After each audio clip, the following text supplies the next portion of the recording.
George came to you. Yes. Because he recognized Gracie Jiu-Jitsu. He wanted to get stronger in Brazilian Jiu-Jitsu.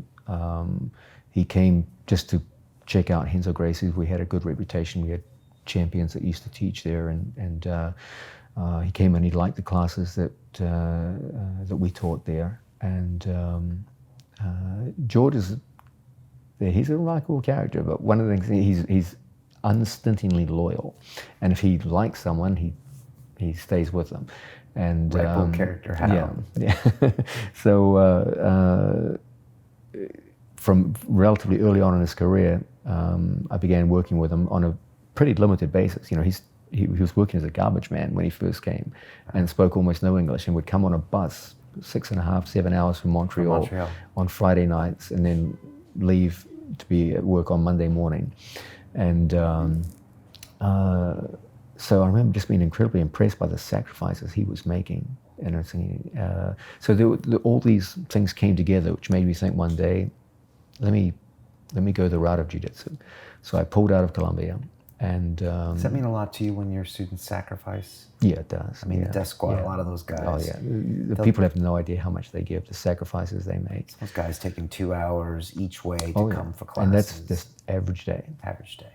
Nothing exceptional. That shows you they want to be on the mat, which means they get more of your time. Yeah, and you know, you can't help but be impressed by it. Every single day I get some guy walk into the gym and say, Mr. Danaher, I'm going to be your next champion student. And I look at them and I go, mm-hmm. I don't even listen. I just watch people's actions. That's all I watch. I don't listen to people's words. I watch actions.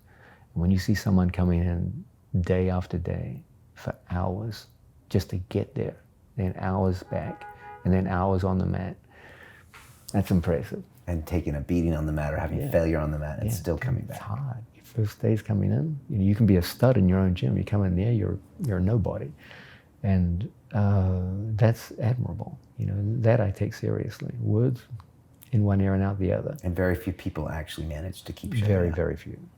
Some people can do a good impersonation for a week, 2 weeks, 3 weeks, but it's not measured in weeks, it's measured in years. Which shows by kind of the size of your squad is quite small. Very small. Whereas, you know, when you think about it, it's kind of a crazy thing. Like, I don't even have my own school. I teach in my teacher's school. Yeah. And I only teach morning and afternoon classes. The night classes I don't teach because they try and keep that for more like traditional Gracie Jiu-Jitsu.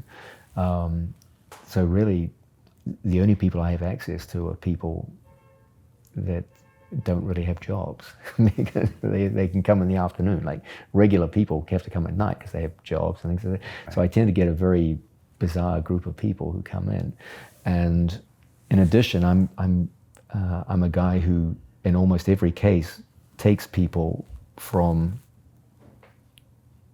beginner level to expert level. Most teams are not like that. Most teams are not really coaches at all. They're recruiting centers. They take people who are already champions and bring them in. They offer financial and medical benefits, et cetera, and they corral champions, and they call that a team. What's unique about what I did over the years is in almost every case, there were people who were unknown when I met them or just starting out. And I built them over time. Now that's a difficult process.